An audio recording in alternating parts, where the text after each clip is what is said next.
Namo Adidafa. Thanks so much for joining me for our daily practice check-in. Listen, listen, listen.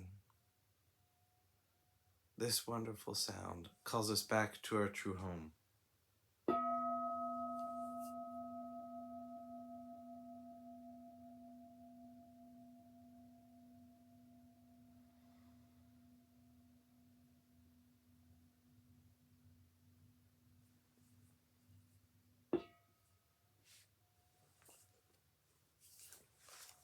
The fifth mindfulness training.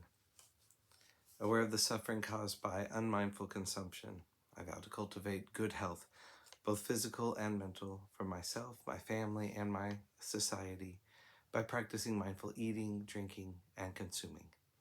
I will ingest only items that preserve peace, well-being, and joy in my body, in my consciousness, and in the collective body and consciousness of my family and society.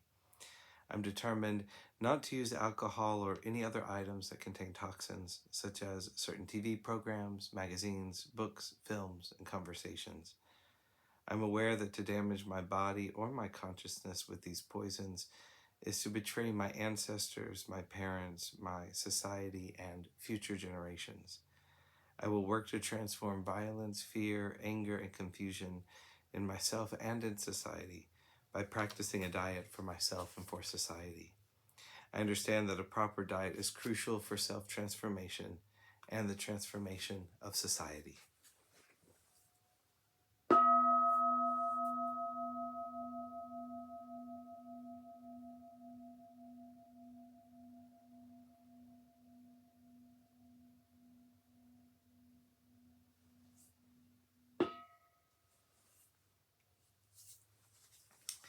For our Dharma lessons, we've been reading More Than Mindfulness, Widening the Field of Practice by the Monastics of the Thai Forest Sangha.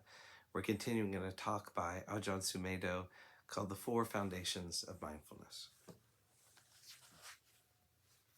The third foundation of mindfulness is about mental states. Somebody insults you and you get angry. You know you're angry, but you're seeing it from the perspective of personal judgment. It is someone else's fault that you are angry, or you get angry too easily. You make it into a kind of personal possession. When there is wisdom, you begin to see anger as something that arises and ceases. When you see that, you're developing mindfulness with wisdom that sees things as they are. Because anger is not personal. It's not a real person that is angry. It is a condition that arises according to other conditions, and it ceases. It is the ignorance that is personalizing anger. By blaming your anger on somebody else, you can get more and more angry, even when that person isn't around. In mindfulness of the Dhamma, you see things in terms of impermanence. You see things in terms of the conditioned realm, and that everything conditioned is impermanent. Because of its impermanence, it has no satisfactory quality to it. It changes. So even sensual pleasure, as enjoyable as it is not permanent.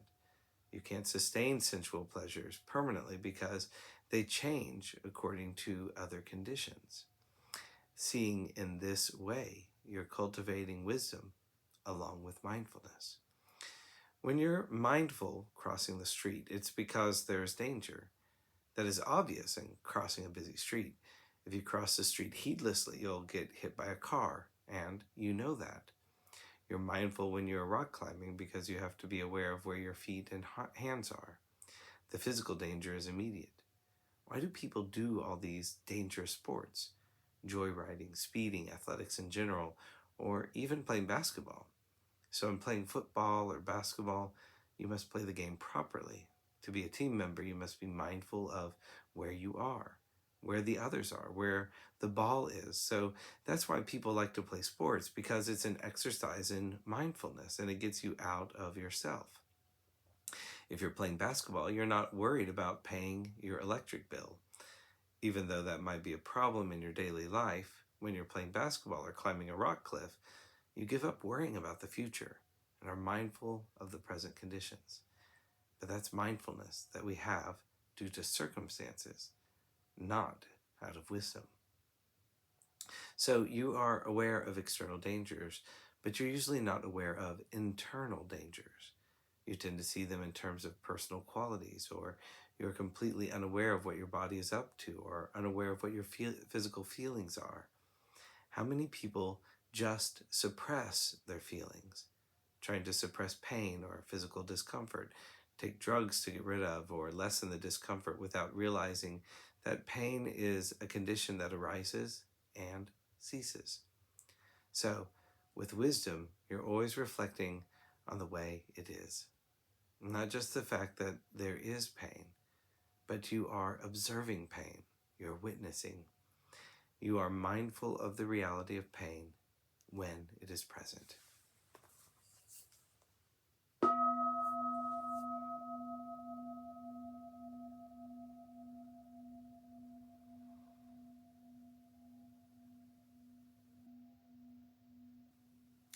May all beings be well. May all beings be happy.